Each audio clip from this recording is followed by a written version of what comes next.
আসসালামু আলাইকুম। আমার শরীয়তপুর জেলা এমন 64 জেলা। আমার সকল কলিজার ভাইয়েরা সবসময় ভালো থাকেন, সুস্থ থাকেন। ওই আল্লাহ পাক রব্বিল আলামিনের কাছে দোয়া প্রার্থনা করি, আল্লাহ আমার ভাই বেরাদারগো সবাই সুস্থ রাখেন, ভালো রাখেন। আর আপনি আমার সবসময় আমার জন্য দোয়া করবেন, আমি জানি ভালো থাকতারি, সুস্থ থাকতারি।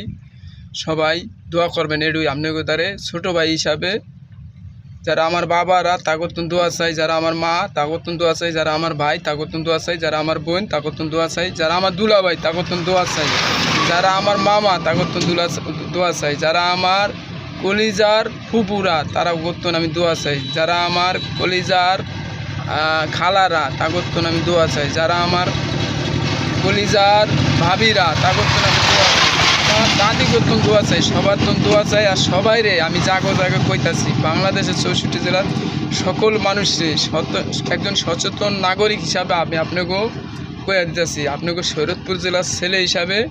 আর আমি টিকটক অনলাইন জগতের কলিজার যত ভাই বেড়াদার আছেন সবাই কয়ে দিচ্ছি, কী কই আমার কথাটা মনোযোগ দিয়ে শুনবেন। মানুষ ছোটো হইতারি যা কমু ভালো লেগে কমু, আমি সবসময় দেশের কল্যাণের জন্য কী কই আমার কথাটা শুনলেন। 1 নাম্বার, আপনারা যে কোনো দোকানে ওষুধ কিনতে গেলে ওষুধের মনে করেন প্রিসক্রিপশন লইয়া যাইবেন। আপনার ডাক্তারে যেই প্রিসক্রিপশনে যেই ওষুধ খাইতে কয়, আপনি যেই রোগের জন্য আপনি ওই ওষুধ কিনবেন ডাক্তারের দোকানে যাইয়া, ওই ওষুধ কিনবেন। ওই ওষুধের বাইরে অন্য কোনো ওষুধ কিনবেন না। ডাক্তারে যেটা দিব ওই ওষুধটা কিনবেন।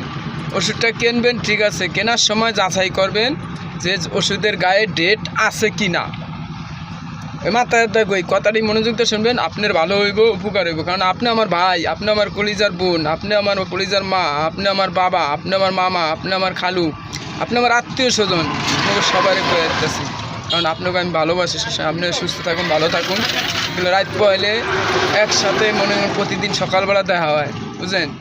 তাই মনে করেন আমি চাই না আপনি আয়ও থাকতে তাড়াতাড়ি মইরা যান।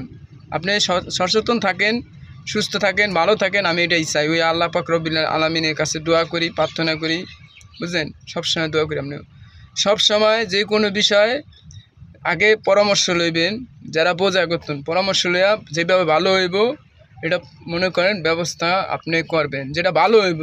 যেমন একটা চাকরিতে গেলে আপনি আগে পরামর্শ লইবেন 10 জনের তুন। যে কোনো একটা দোকানপাট খুলবেন 10 জনের তুন একটা পরামর্শ লইবেন যে ভাই একটা দোকান দিব এত টাকা দিয়া।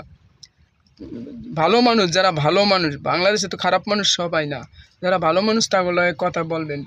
যারা ব্যবসা হিসাবে বোঝে যে ব্যবসা করলে লাভ হবে লোকসান হবে, কোনটা করলে ব্যবসা, এটা করবেন। আর প্রতিটা